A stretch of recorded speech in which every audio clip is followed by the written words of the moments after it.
Hello, today is Saturday, May 26th, I think, 2023. Let me just double check.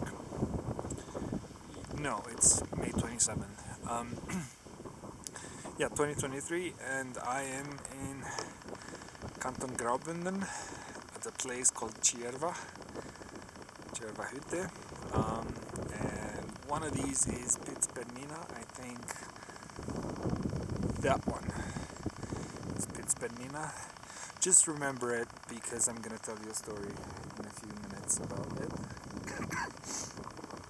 And yeah, I came this morning. Today was, well, okay, let's start somewhere. So the season's not open yet. There is, as you can see, still snow on the mountain. Not a lot of snow, but a bit of snow.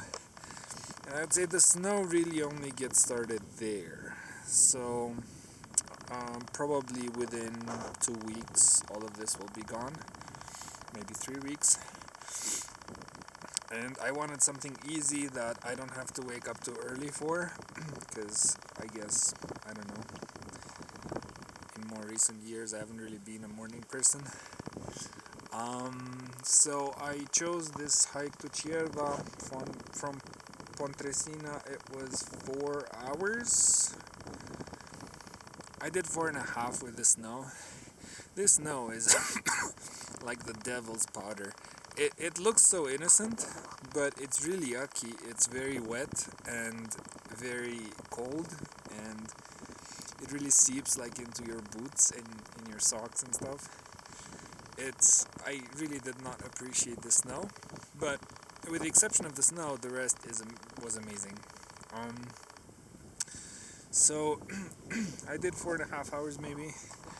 I came here. This is the cabin. So the official people from the Swiss Alpine Club are not here. So most of the cabin is actually locked down, but the winter shelter is open, and that's where I'm gonna sleep. It only has 6 or 8 beds, I'm not sure. I think 8. Well, basically it has 2 bunk beds that fit 8 people if you squeeze a little bit. And so you have to make fire and cook for yourself and do all of these things. But as you can see, there's a lot of gear. Turns out that I wasn't the only one who had this amazing idea of having this weekend here. So there's a bunch of guys who want to do Piz Bernina tomorrow. And I don't know, May might not be the best time, I guess. I'm not sure, I guess. I mean, it's on them. If they die, it's their responsibility. So what's really nice is we have this pipe that spews water. That's not super common for cabins, meaning that we don't have to collect and melt snow. We can just like make pasta and coffee and everything we need, because I brought my gas burner. Yeah, so I put my socks to dry out there next to that guy's hat. They wanted to buy my sunglasses, because one of the guys doesn't have sunglasses with him, and I mean, it gets pretty white up there, so you probably do want to have sunglasses. So they offered to buy them off of me for I don't know what it was, 100 francs, but I like them. I'm kind of emotionally attached to my sunglasses, so I'm not gonna let go of them, but it was a thought. But looking at the state of the glacier, it really kind of looks sad to me, because it's May and it's almost bare ice. Like, I would say, well, from where I'm standing right now, based on the optics and what I can see, I would say there's maybe like a meter of snow on the ice, and that's gonna be gone in 3 weeks or 4 weeks. If we get a heat wave, it'll just disappear. And then yeah, it would be bare ice and it would just keep on melting. It's kind of depressing, I guess. But yeah, it looks like the glacier looks to be in a really sad state. If you see this like kind of curvy hill thing kind of going on. So the ice used to be that high when it pushed the moraine to the side. So that hill is basically the sediment that the glacier pushed to the side when it was coming down the mountain, and like now it barely even makes it to the bottom of the valley that it once created. So yeah. So yeah, I guess the plan for today was I'm going to cook some pasta. There's very little room in the shelter, so the guys are having dinner now, and then they're gonna clean up, and then I'm gonna have dinner, because it barely fits, I would say, 3 people in that shelter, unless everyone's in bed. So I don't really we're gonna do it in shifts. Yeah. So I made coffee already, and of course, because if I don't drink coffee continuously, I'm gonna break down. But once they finish with their dinner, I'm gonna cook pasta, and yeah, we'll see. So the plan for today is to just sleep as much as possible and to read as much as possible. I have a book that I'm reading right now. I'm super excited about it. It would be wrong to call it a physics book, but it's kind of about physics. And yeah.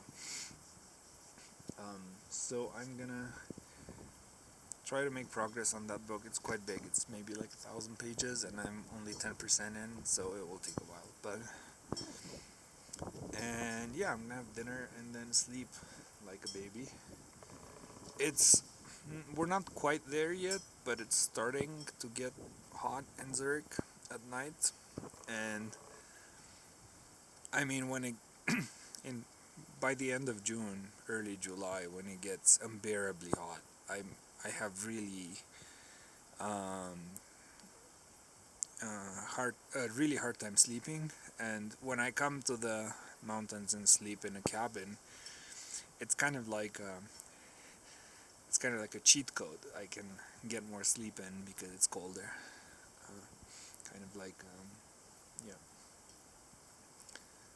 like I can leave the heat wave for a moment. It was really easy going up the mountain. I was a little bit worried, especially because I thought I was going to be alone here, and I was worried about my knee. So it was kind of also like a test drive for my knee for the rest of the summer. So if you don't know, so last year I did the GR20 in Corsica, which was 220 kilometers, I think, and it was 12,000 meters of elevation difference. I didn't do all of it. I did maybe like 80% of it. I skipped 20% in the middle because my left knee started swelling up, and actually it got so bad that my normal reaction was, okay, I'll just start taking ibuprofen and keep going. And I know it hurts for a reason, so you should probably not just keep taking painkillers. But I was in the middle of Corsica, like, where are you gonna quit? So I did that for maybe like 2 days, and then of course it got worse because I was just hiding the problem. And then it swelled up to maybe like twice the size, and I knew it was bad when I couldn't like bend it anymore. I could bend it maybe like to 90 degrees, but no more. And I was like, okay, we need a break. And so what I did is I hiked all the way to this, like the trail, the GR20 naturally intersects with a couple of roads, maybe along the way, and I hiked to one of those intersection points. And then I I went to a village nearby that was in the middle of nowhere, and I had to rent, like, get a room in the village, and I had to sleep in a normal bed for maybe like 2 days, and the swelling went away. It never really, I don't think it fully recovered, but the swelling went away, and then I could keep hiking with some pain, but minimal pain. And then I came back to Switzerland, and then of course I hiked all summer last summer, because after 2 years of COVID, I was feeling like a dog that had just like been kept in a kennel for I don't know, 2 years. When I broke free, I hiked all of Switzerland, and of course I overdid it, because why wouldn't I? So what ended up happening is, I don't know if you can see, so here this part started hurting really badly when I go downhill. It's almost like it doesn't bear weight, and actually if I touch it, there's kind of like some kind of, well, now I know what it is, but back in the day I didn't know what it was. So basically this tendon got injured, and I couldn't, it wouldn't, when you go downhill, you kind of have to keep your knee stretched out a lot, and it wasn't bearing that force. So I kind of like couldn't trust my left knee when I went downhill. It would just like give in, and then I would just, so that was really weird. So I went to the doctor, of course, and he said, yeah, you probably should take it easier. It wasn't torn, it was just somehow like damaged, like the consistency of the ligament was damaged somehow. And he said, yeah, I don't think we need to do anything, but just like take it easy. So I took it easier, but occasionally it flared up, and he said, like, if I just rest for a whole winter, and that should be fine. And I went hiking for New Year's Eve. It didn't hurt.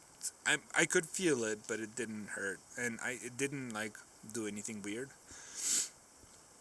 And then I guess today was the first test drive after the rest to see how it works, and it didn't play up at all. I didn't feel the pain that I normally feel. I didn't feel anything, so maybe it healed. I don't know. That would be nice. Yeah. I mean, I did a couple more hikes this winter, but they were on snowshoes. And on snowshoes, you don't generally like have to do weird stuff where you go downhill so much. And I did some really weird stuff in Corsica. Like, there were many places where it was so steep and going down that I had to throw my backpack off the mountain ahead of me. And because it was super heavy, it was like 20 kilos. Well, not 20, but maybe 17. And it had a lot of inertia, and you had to climb, and you actually had to use both arms and legs. And I was too scared that the inertia of the backpack was gonna like destroy my grip at some point, and I was gonna fall. And so it was that hardcore. It was the most hardcore trail I've ever done. Yeah. So what was I gonna say? Yeah, I think I overdid it. And the thing is, like, my first question would have been like, why not the other one? So the thing is, like, I'm left-handed, and when you're left-handed, you're also left-footed, if that makes sense. So it's easiest when I climb stairs to see. So when I climb stairs, the first, like, when I touch the first step, take the first step, it's always with my left foot, and then I stand up on my left. And I guess if you're right-handed, you do it the other way around, probably. I'm not sure. So when you're climbing, let's say you have this step here, right? So you never lead with your non-dominant leg. You always lead with your dominant leg, which is, for me, is my left leg. So you put the foot down, and then you stand up. And then when you do that for 2 weeks continuously, it kind of just is not good. it puts too much wear on your, and that's why it was my left knee that kind of gave up. But I think it's okay now. I think I haven't felt it. Sometimes when I do weird stuff around the house, I feel like something's not right. For example, I don't know, I swivel on my heels to reach for the dishwasher from the sink or something, and then something feels wrong in my knee when I do that, but in general I would say it's pretty healed. So yeah, so we had beautiful weather today. It wasn't bluebird, there's a bunch of clouds, but it was amazing. It was warm and sunny, and the promise is that it should be like that tomorrow as well, so we'll see. And yep, this summer I also planned it to be a very hiking intensive summer, so we'll see how that works out. But oh look, the glacier is calving, so pieces of ice are breaking off and falling. Yeah, so I plan to hike almost every weekend this summer if possible. So it should satisfy all of my FOMO from 2 years ago when I was indoors mostly. Yep, I guess the sun is setting. I'll end on this note. I don't think it will set while I'm speaking, but still. Normally it sets at, officially it sets at 9, but because we have that mountain in the way, it's gonna dip below the mountain much faster. So I'll give it maybe like, I don't know, 30 minutes. But on that note, thanks for bearing with me, and I guess see you later.